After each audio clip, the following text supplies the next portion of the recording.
Today's episode is called, Kate Bradley, Peacemaker. Kate acts as Peacemaker when a feud between Floyd and Charley threatens to end the operation of the Hooterville Cannonball.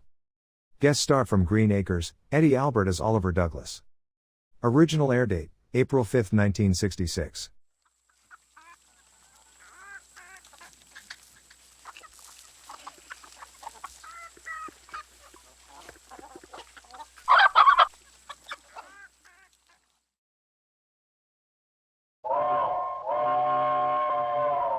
Come ride the little train that is rolling down the tracks to the junction. Forget about your cares, it is time to relax at the junction. Lots of curves, you bet, and even more when you get to the junction. Petticoat Junction. There's a little hotel called the Shady Rest at the junction. Petticoat Junction. It is run by Kate. Come and be her guest at the junction. Petticoat Junction. And that's Uncle Joe. He's a moving kind of slow at the junction. Petticoat Junction.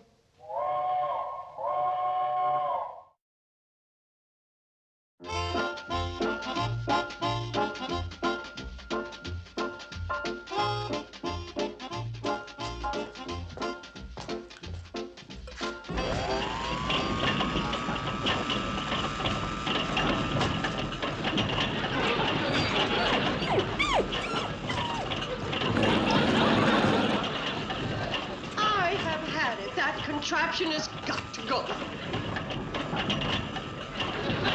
Easy, girl. Easy. Steady now. Uncle Joe! What's the matter? Must be an earthquake.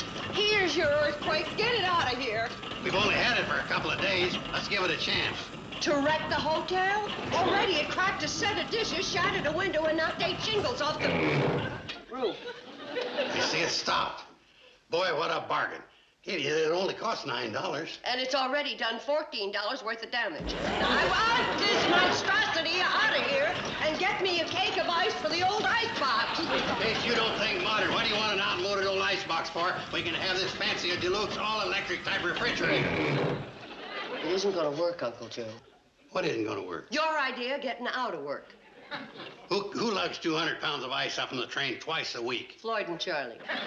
Somebody's got to hold an umbrella over the ice so it won't melt. Mom, look at this. Honey, I don't have time to discuss homework. Since when did you start taking Japanese? I'm not. I started writing in English, and then this thing started vibrating. You just got to do something. What's wrong with learning to write Japanese? Get this piece of junk out of here and get our $9 back. If it's the shaking that's bothering you, all it'll take is a simple little adjustment. Think I got it, Kate. Go get the ice.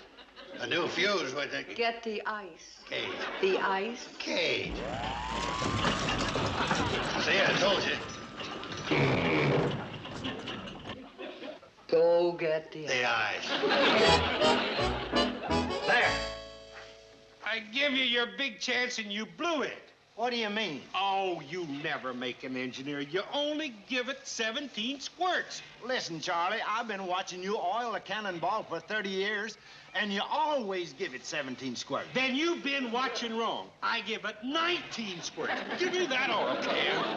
All right, you two, break it up. I got to get into Pixley right away. Hold your horses. We're settling a railroad matter. We'll settle it later. I got to get some ice. So your $9 refrigerator conked out, huh? It didn't conk. Kate wants to fill an ice bag. She's got a headache. Yeah, from the $9 refrigerator. All right, get this train rolling. As soon as we settle our argument. Yeah! Now, as I was saying, what was we arguing about? I don't know. I thought you was keeping track. Joe, what was Floyd and me arguing about? Listen, you overstuffed throttle bender. If you don't get me into Pixley, you won't have to wonder what you're arguing about. Listen here, Joe Carson. You can't talk to Charlie that way. Come on, Charlie. Don't mind him. Okay, Floyd.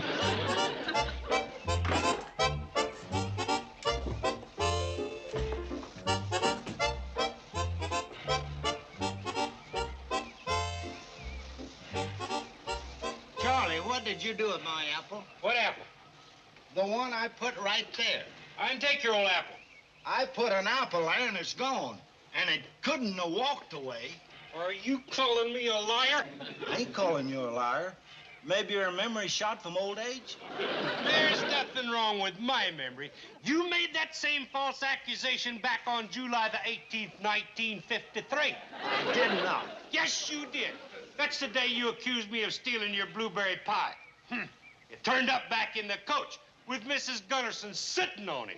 That was July the 23rd, and it wasn't blueberry, it was cherry. And besides that, it was set on by Mrs. Norton. That was your responsibility. I just don't like anybody messing up my train. Your train? What do you mean, your train? Well, I'm the engineer. Well, I'm the conductor. And I'm the passenger. You stay out of this. I gotta get Kate some ice. This train don't move until I say so. What do you mean till you say so? Says who? Says me. Who said? I said. So's your old man. Says who? Who said? I said. Darn refrigerator. Couldn't have broken one of my everyday pieces, no. Had to be one of my good ones. Now, a few more minutes, this glue will hold, and it'll be good as new. Kate, Kate. Uncle Joe, don't smash Well, there goes a half hour's work ruined. I thought you were on your way to Pixley. Well, I was. Then I got on the train, and then I wasn't. Look, Uncle Joe, I am in no mood for riddles. Now, what's that all about? Oh, Charlie and Floyd, they got into some kind of a fathead argument about who was boss. Well, didn't you tell them why you had to get to Pixley? Yeah, but it didn't do no good. They steamed up like 2 clams in a Turkish bath. Well, maybe I can calm them down. Well, they're all yours. They're all on the front porch. Oh.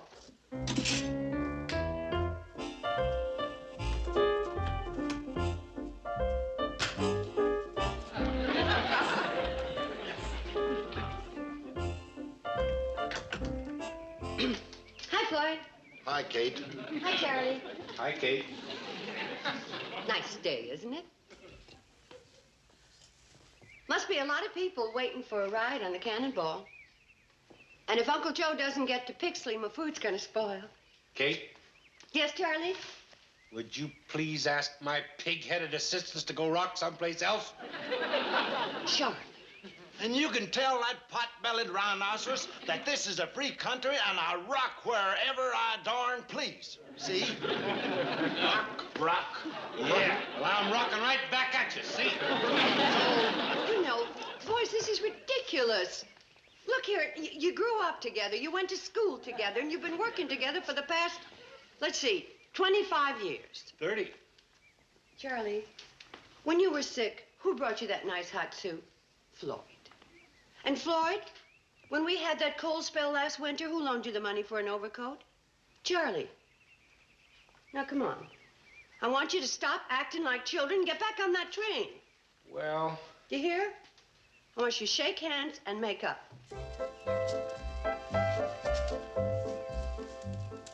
That's nice. Now you're friends again. Uncle Joe? Yeah, Kate. You can go fetch the ice now. Charlie and Floyd just made up. Oh.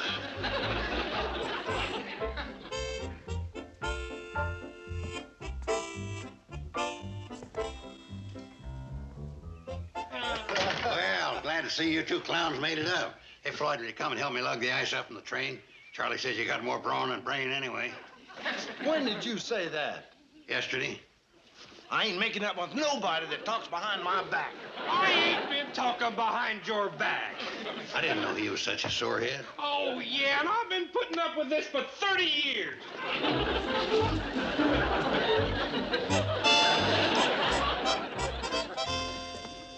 Kate, you sure fixed things up. Floyd and Charlie are still at it. They're madder than ever. I don't know what happened, but I got a feeling you said the wrong thing. Huh. Floyd, won't you please? Charlie, isn't there anything? Betty Joe. Yes, Mom? Where are you going? I'm going into Hooterville. Andy Buckles gave me his catcher's mitt to oil up, and I have to get it back to him in time for the game. Oh, I see. Have a nice ride. Oh, wait a minute, Betty Jo. I think I have a more important mission for you.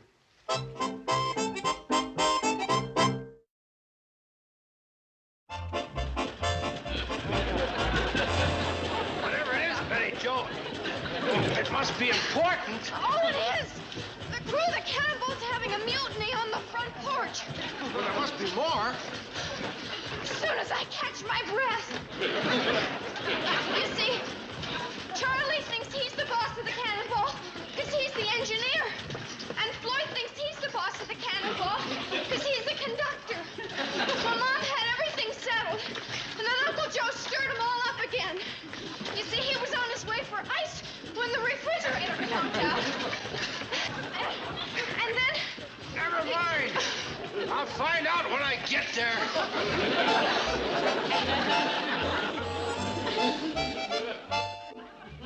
You go on, Mr. Douglas. Mom's waiting for you at the top of the hill.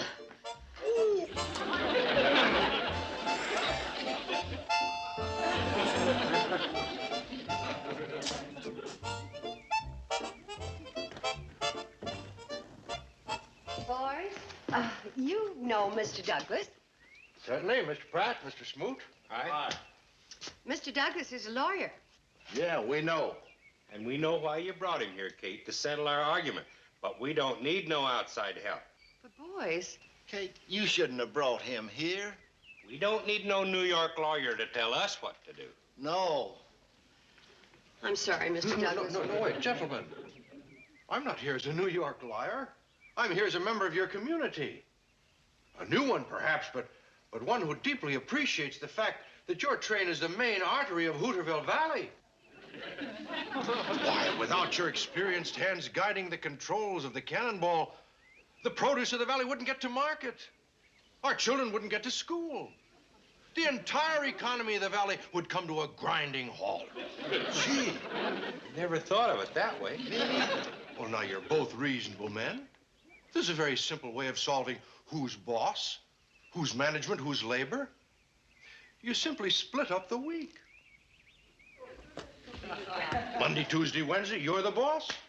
Thursday, Friday, Saturday, you're the boss. And if anybody works on Sunday, you alternate. Today's Tuesday, ain't it? That's right, Charlie. Well, that makes me management. All right, Floyd, get your hide on that Cannonball and start to stoking that boiler. Well, Mr. Management, let me wish you the best of luck with your strike. What strike? Me.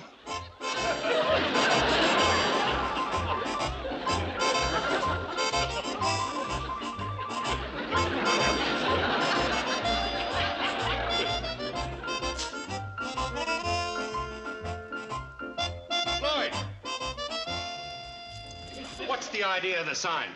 To show the people what you really are. Listen, you're management and I'm labor, and never our twain shall meet. Stop following me. Doggone it. My darn shoelace is untied. Hold this. I don't want this stupid sign.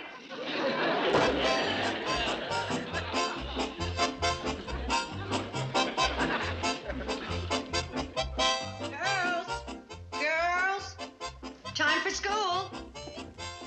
But, Mom, haven't you forgotten something? We can't go to school. Yeah, the good old Cannonball isn't running. But the good old handcar is. Mom. Come on, into your clothes and on your way. Kate, you can't do that.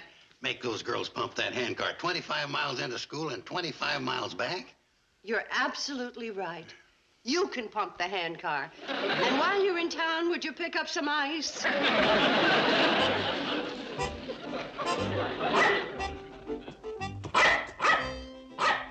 Oh, I almost forgot your breakfast.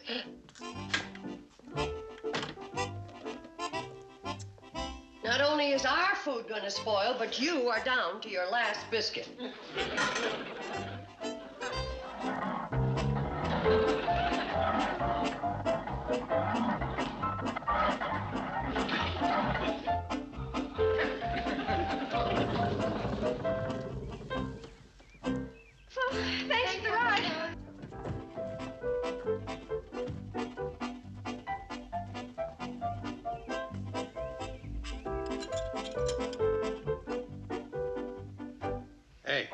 Give me a hand here, will you?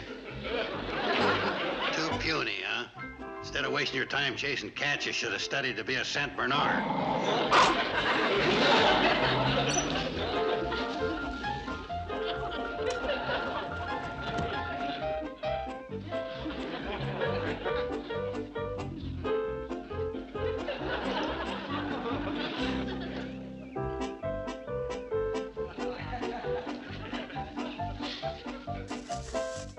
There ain't no sense in giving, Sylvia. There's no way to get your milk to market till this here strike is settled. Wasting your time, Elroy. Floyd and Charley are still tiffin'. Well, no use letting it all go to waste.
A rally to settle a strike. That's a wonderful idea, Uncle Joe. I didn't know you were so civic-minded. Civic-minded nothing. Pumping that hand car reactivated my lumbago. Hey, I got these all over town. Mm-hmm. You forgot one detail. With the strike on, how are the people going to get out here? You're a good egg, Charlie. Bring me that fresh pair of socks when I was marching again you. Well, after all, didn't you give me your container of hot coffee so as I wouldn't freeze while I was watching you march? Yeah.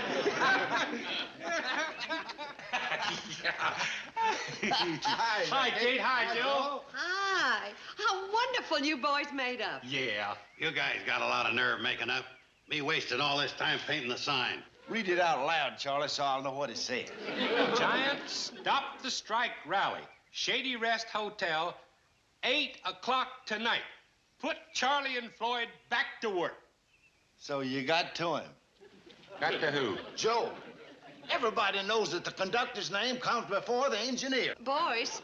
This is Floyd the fireman, not the conductor, and everybody knows that the engineer comes before the fireman. Oh, yeah? Well, I guess you put your big paintbrush in it this time. In your rally. I gotta come up with something before my back conks out.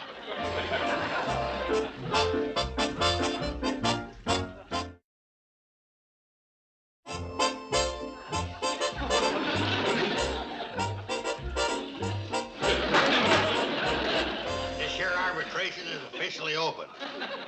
Now, the first order of business is to get management and labor to face each other. Most arbitration ain't going to get off the ground. Now, the key issue in this railroad strike is, feather bedding.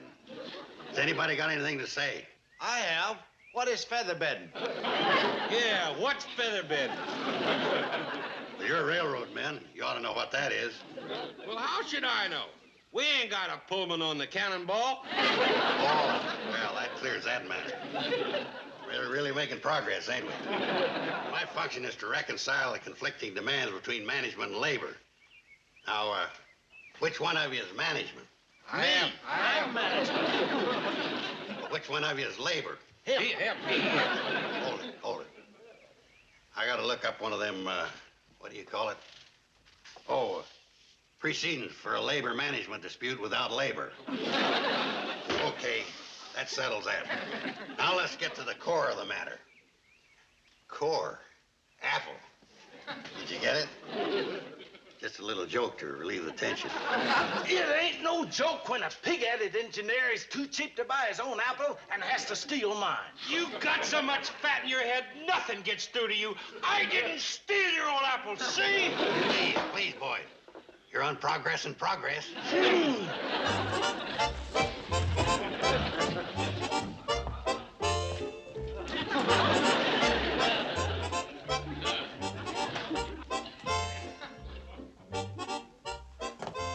Imagine me wasting my talents on them two pig-headed mules. I'm telling you, Kate, they... Uncle Joe, your rally idea may have been a flop, but that get-up is sheer genius. Why, they'll take one look at that, start laughing, and get right back on the cannonball.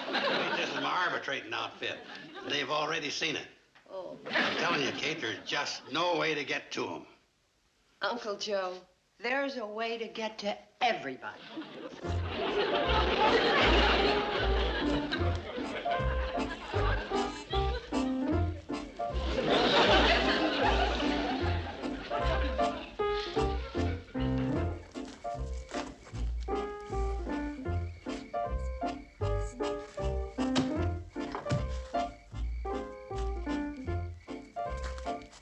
What happened to I am not?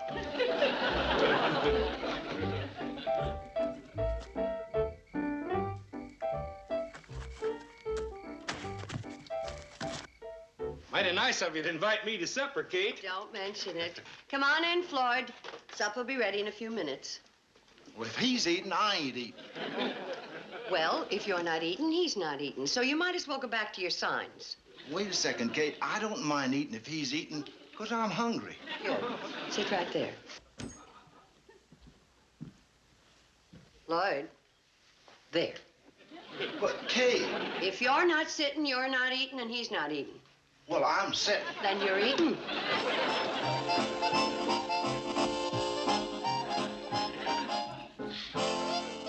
Hey, that's my seat you're sitting in. Kate told me to sit here. I don't care who told you. I'm the manager of the hotel, and that's my seat. You may be the manager, but Kate's the owner.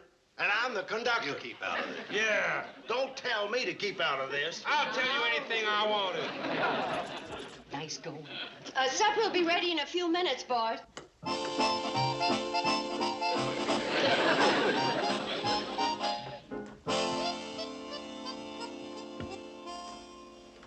What are you doing? It's not done enough. Oh, I say it is. Look, I'm the oldest. I've got seniority. How are we doing, Kate? Just fine. Put the chicken over there. Just a minute, dear. Let everything come to a halt. It's time that people around this hotel learned who is boss, and that is final. And in you go.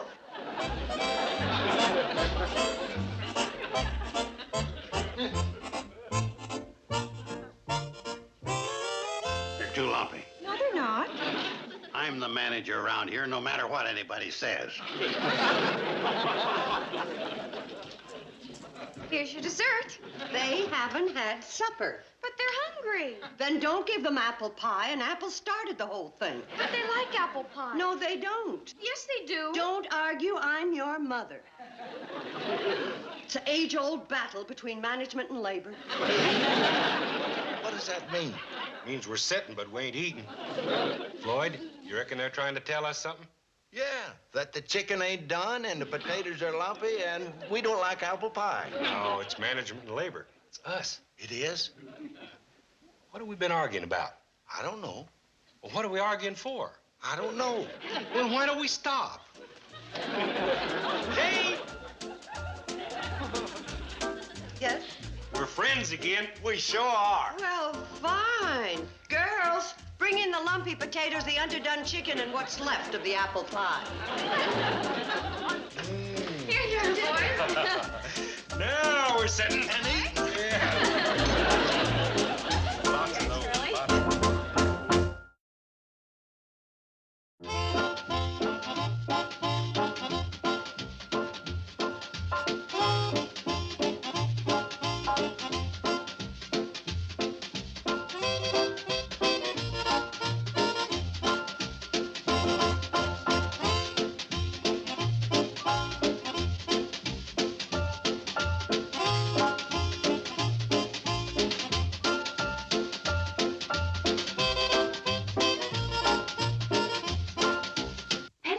Junction.